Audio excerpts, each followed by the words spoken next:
ఓం నమఃశివాయ. అందరికీ నమస్కారం. నా పేరు సముద్రాల వాసవి. సముద్రాల వాసవి ఛానల్‌కి స్వాగతం.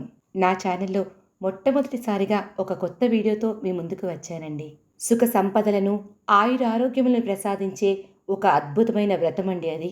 శివ పంచాక్షరి మంత్రమైన ఓం నమఃశివాయ మంత్రంతో వీడియోని స్టార్ట్ చేశాను కాబట్టి ఇప్పటికీ మీ అందరికీ అదేంటో అర్థమయ్యే ఉంటుంది కదా! అదే బోళాశంకరుడైన పరమేశ్వరుని ప్రసన్నం చేసుకునే అద్భుతమైన వ్రత విధానం. అదే శివదేవుని కథ.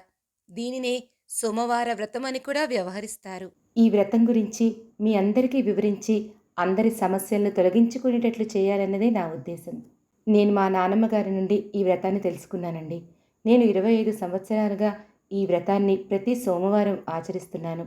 ఆ పరమేశ్వరుని ఆశీస్సులతో నేను, నా కుటుంబ సభ్యులు ఎంతో సంతోషంగా ఉన్నాము.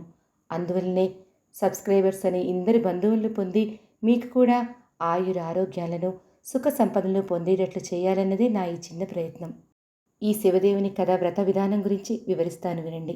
ఈ వ్రతాన్ని పూర్వం వేదవ్యాస మహర్షిచే రచించబడిన శివ మహాపురాణ అంతర్గతంగా ఆయన శిష్యుడై మునికుల ప్రముఖులైన సూత మహర్షి, సౌనకాది మహర్షులకు ఈ శివదేవుని కథను వ్రత విధానములను వివరించారు. ఈ వ్రతాన్ని 3 సోమవారాలు ఎవరైనా స్త్రీ పురుష భేదం లేకుండా, వయస్సుతో సంబంధం లేకుండా ఎవ్వరైనా ఎప్పుడైనా ఎంతో తేలికగా ఆచరించగలిగే అద్భుతమైన వ్రతం ఇది.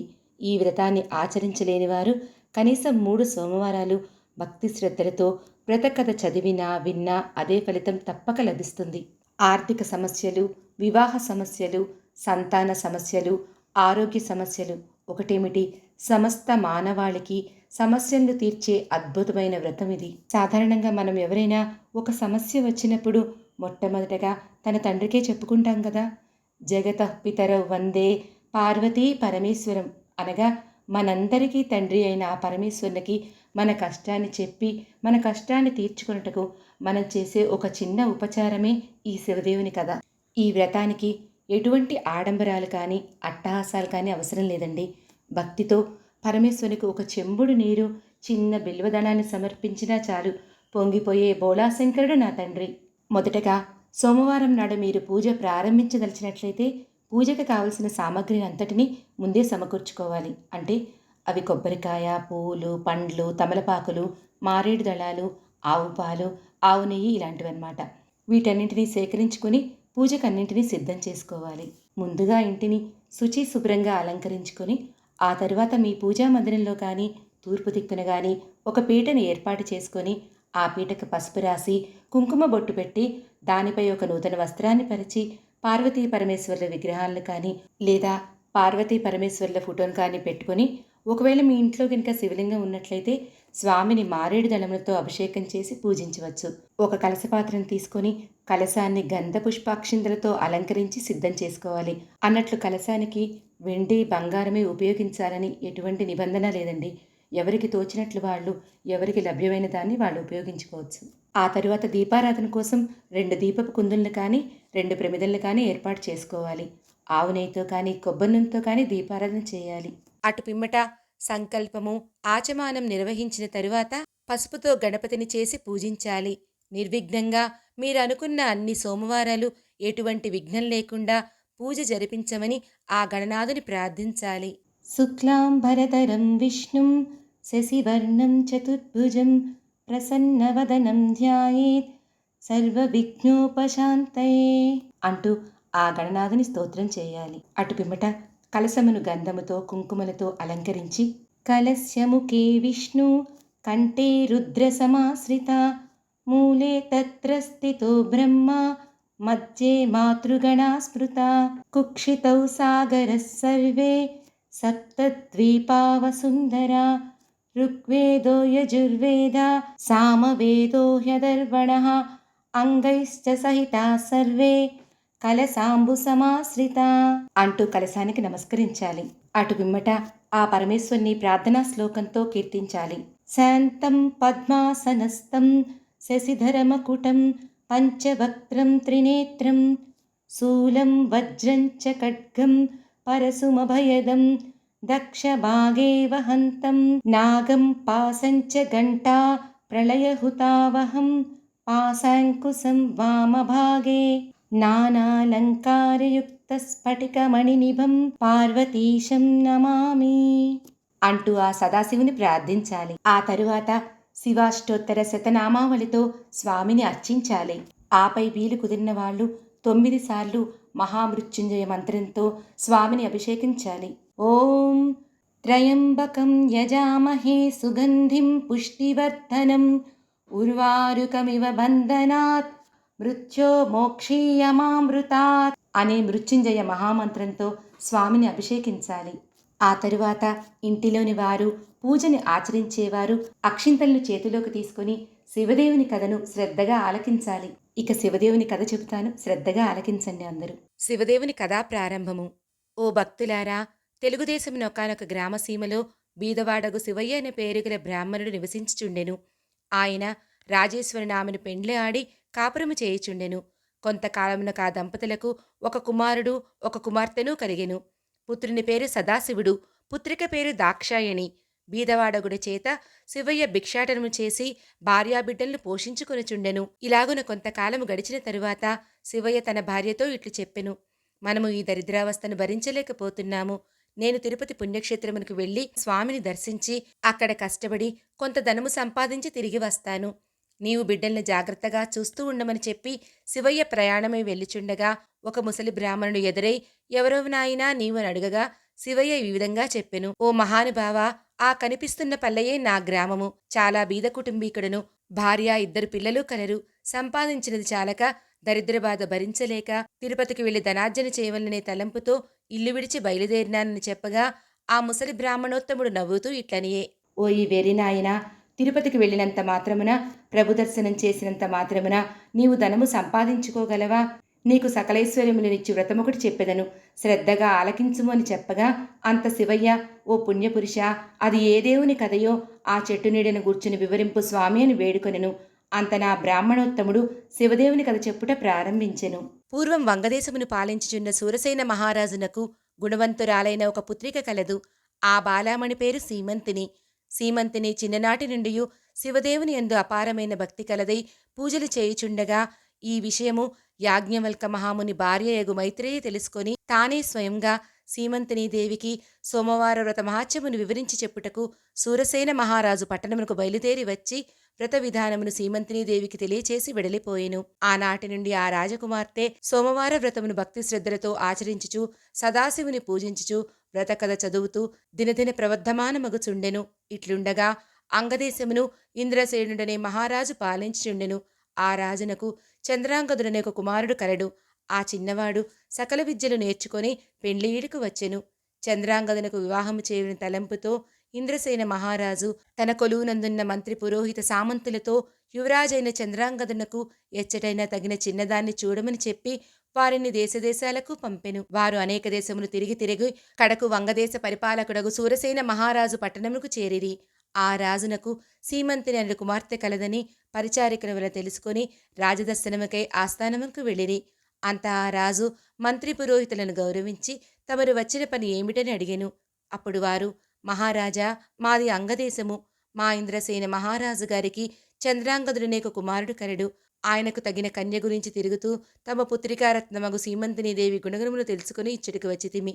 ఇదిగో మా యువరాజు చిత్రపటమును చూపించారు.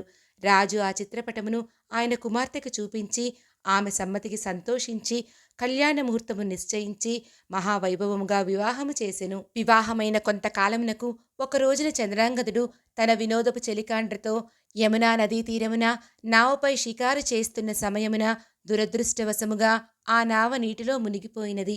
చంద్రాంగదుడు తప్ప మిగిలిన వారు చనిపోయారు. చంద్రాంగదుని నాగకన్యలు పట్టుకొని తమ రాజు అయిన తక్షకుని వద్దకు తీసుకువెళ్లారు. తక్షకుడు చంద్రాంగదుని చూసి, ఇతనెవరు, ఇక్కడికి ఎందుకు తీసుకువచ్చారని అడుగగా, మాకు తెలియదు ప్రభు, నీటి ప్రవాహంలో కొట్టుకొని పోవచుండగా మాకు చిక్కుట వలన తమ వద్దకు తీసుకువచ్చితివి అని ఆ నాగకన్యలు పలికారు. అంత నా తక్షకుడు దివ్యదృష్టి వలన చంద్రాంగదుని వృత్తాంతము తెలుసుకొని, ఈయన సామాన్యుడు కాడు, ఇతని ధర్మపత్ని సీమంతినీదేవి శివుని ఆరాధించుచు సోమవార వ్రత ప్రభావం కల మహాపతివ్రత. అందువల్లనే ఈయన నీటిలో పడిపోయినను ప్రాణములు విడవక మీకు చిక్కుడు వలన ఆయనకి ఏ విధమైన అపాయము కలగలేదు అని ఆ నాగకన్యలకు చెప్పెను. ఈ సంభాషణ అంతయు వినిచున్న చంద్రాంగదుడు భయపడుచు దిక్కులు చూడసాగినాడు. అంత తక్షకుడు చంద్రాంగదుని వీపు చరచి ధైర్యము కలుగచేసి తన వద్దనున్న విలువైన మణులను కూడా ఇచ్చి ఆ మణుల యొక్క ప్రభావము కూడా తెలియచేసి భూలోకానికి సాగనంపినారు. అక్కడ సీమంతినీదేవి తన భర్త జాడ తెలియనందున నావ ప్రమాదములతో చెలికాండ్రతో పాటు తన భర్త కూడా మరణించి ఉండుననుకుని పరిపరి విధాలుగా విచారిస్తూ, ఓ శివదేవా, తల్లి పార్వతి, నేను విడువక ఆచరిస్తున్న సోమవార వ్రతం యొక్క ఫలితం ఇదేనా అని దుఃఖిస్తూ కనులు మూసుకొనగా స్వప్నంలో జగజ్జన్ని కనిపించి, అమ్మాయి, నీ భర్తకు ఏమీ భయము లేదు, విచారించకు, సజీవుడై ఉన్నాడు, త్వరలోనే నీ చెంతకు వచ్చునని చెప్పి అంతర్ధానమయ్యెను. అంతలో ఆమె మేల్కొని స్వప్నంలో దేవి చెప్పిన వాక్యము వృధా కావని మనస్సును ధైర్యము చేసుకుని యథాప్రకారముగా సోమవార వ్రతము చేస్తుండగా దివ్య ప్రభావము గల మణులతో చంద్రాంగదుడు తన దేశముకు తిరిగి వచ్చెను. ఇంద్రసేన మహారాజు కొడుకు రాకకు సంతసించి జరిగిందంతయు తెలుసుకుని తమ కుమారుడు సజీవుడుగా ఉన్నాడని మహిమగల మణులతో తిరిగి వచ్చిననియు ఆ శుభవార్తను సూరసేన మహారాజు గారికి కబురంపి శుభముహూర్తమున సీమంతినీదేవికి చంద్రాంగదునకు వైభోపేతంగా పట్టాభిషేకము చేసెను. సీమంతినీదేవి చంద్రాంగదులు తమ దేశ ప్రజలకు సోమవార వ్రత ప్రభావము గురించి శివదేవుని మహిమల గురించి బోధిస్తూ ధర్మ మార్గముగా రాజ్యపాలన చేస్తున్నారు. సీమంతినీదేవి తన సోమవార వ్రత మహిమలచే ఐదవ తనము కాపాడుకోగలిగినదని ప్రజలంతా భావించి తాము కూడా సోమవార వ్రతము చేసి సకల సంపదలతో సుఖముగా ఉండినని ఆ ముసలి బ్రాహ్మణుడు శివయ్యతో చెప్పి, ఓ శివయ్య, నీవు కూడా ఆ వ్రతం చేసినడెలా నీకును సకలైశ్వర్యములు కలుగును అని చెప్పగా అంత శివయ్య అమితానందముంది, ఓ మహాపురుష, ఆ వ్రతమెట్లు జరుపవలనో చెప్పవలసిందిగా కోరెను. అందుకు ఆ బ్రాహ్మణుడు ఈ విధంగా చెప్పసాగెను. సోమవారం రోజున ఉదయమే లేచి స్నానమాచరించి గృహమును శుద్ధి చేసి రంగురంగుల ముగ్గులు పెట్టి ఇంటికి ఈశాన్య భాగమున పీట మీద శివదేవుని పటముంచి ఆవు నేత్తో కాని కొబ్బరి నూనెతో కాని దీపము వెలిగించి శివదేవునికి టెంకాయ కొట్టి ధూపము వేసి మారేడు దళములతో అభిషేకము చేసి 3 రకముల పువ్వులను పెట్టి భక్తితో పూజించి కొబ్బరి ముక్కలు తరిగి పంచదార కాని లేక బెల్లముగానే కలిపి నైవేద్యమును పెట్టి శివదేవుని వ్రతకథ చదివించి ఆ ప్రసాదమును వచ్చిన వారందరికీ పంచిపెట్టి తాము కూడా కళ్ళకద్దుకొని సేవించాలి. ఇలాగున 3 సోమవారములు భక్తి శ్రద్ధలతో పూజించినేడల సిరి సంపదలు కలిగి మనసులోని కోరికలు ఫలించునని చెప్పి ఆ ముసలి బ్రాహ్మణుడు అదృశ్యుడయ్యెను. కడు నిష్ఠతో ఆ కథను వినుచున్న శివయ్య ఆ బ్రాహ్మణ్ణి గానక, ఆహా, ఈ మహానుభావుడే నా పాలిట దేవుడు, నా అవస్థను చూసి నాకీ ఉపదేశము చేసినని భావించి తిరిగి ఇంటికి వెళ్ళి జరిగిందంతయు భార్యకు తెలియపరిచెను. భార్యాభర్తలు 3 సోమవారములు భక్తి శ్రద్ధలతో శివదేవుని పూజించి ప్రసాదమును ఇరుగుపొరుగు వారికి పంచిపెట్టి సుఖంగా ఉండగా వారికి దరిద్ర బాధలన్నీ పోయి అష్టైశ్వర్యములు కలిగినవి. కొన్నాళ్లకు ధనగర్వంచే వ్రతం చేయటం మానివేశారు. శివదేవునికి కోపం వచ్చి వీరి గర్వం అణచవలనని మళ్లీ దరిద్రులుగా చేసెను. దరిద్ర దశలో ఉన్న శివయ్య మరల యథాప్రకారంగా భిక్షాటనకు ఒక గ్రామముకు వెళ్లి యాచించగా వారు, ఈవేళ మేము శివదేవుని పూజ సోమవార వ్రతం చేసుకుంటున్నాము, ఇప్పుడు భిక్ష వేయుటకు వీలులేదు అన్నారు. అప్పుడు శివయ్య, అయ్యో, సోమవార వ్రతం మర్చిపోయినందుకే మాకీ గతి పట్టినది, చాలా అపచారం చేసినాము అనుకొనుచు ఇంటికి వెళ్లి ఈ సంగతి భార్యకు జ్ఞాపకం చేశాడు. ఆమె భర్త మాటలు లెక్క చేయక మొండిగా మాట్లాడినది. గత్యంతరం లేక శివయ్య పిల్లలతో నదిలో స్నానం చేసి వచ్చి శివదేవుని పూజించి కథ చెప్పుకొనుచు భార్యను వినుటకు రమ్మని పిలిచెను. తాను కథ కూడా విననని చెప్పగా మరునాడే ఆమె నేత్రములు కనిపించకుండా పోయినవి. భర్తయగు శివయ్య, ఓసి పిచ్చిదానా, శివదేవుని పూజ మానినావు, కథ కూడా విననన్నావు, నేను బీదవాడనైతిని, నీవు అంధురాలవైతివి కనుక ఇప్పుడైనా చేసిన తప్పులు క్షమించమని గట్టిగా లెంపలు వేసుకోవని మందలించాడు. భార్య అలాగున చేసి స్నానమాడి సోమవార వ్రతం ఆచరించి ప్రసాదమును కండ్లకద్దుకొని సేవించెను. వెంటనే కన్నులు కనిపించినవి, పోయిన ఐశ్వర్యములన్నీ కలిగాయి. ఆనాటి నుండి ప్రతి సోమవారం ఆ దంపతులతో పాటే ఆ గ్రామస్తులు కూడా శివదేవుని మారేడు దళములతో పూజిస్తూ సకలైశ్వర్యములతో తొలితూగుతున్నారు. కాబట్టి ఈ సోమవార వ్రతము శివదేవుని పూజ ఎవరు చేస్తారో వారు ఇహమందు సర్వసుఖములు పరమందు మోక్షమును పొందుదురు. ఈ కథ వినిన వారికి, చదివిన వారికి సాంబశివుడు సకలైశ్వర్యములు ప్రసాదించునని సూత పౌరాణికుడు సౌనకాది మునులకు బోధించెను. శివదేవుని కథ సమాప్తం. ఈ విధంగా సోమవార వ్రతకథ విన్న తరువాత స్వామికి నమస్కరించుకొని నీరాజనాన్ని సమర్పించాలి. ఆపై భక్తి శ్రద్ధలతో మరొక్కమారు స్వామికి సాష్టాంగ నమస్కారములు ఆచరించి తీర్థప్రసాదాల్ని స్వీకరించాలి. ఈ విధంగా మీరందరూ కూడా సోమవార వ్రతమును ఆచరించి అష్టైశ్వర్యములతో ఆయురారోగ్యములతో సుఖ సంపదలతో వర్ధిల్లాలని కోరుకుంటున్నాను. సమాప్తం.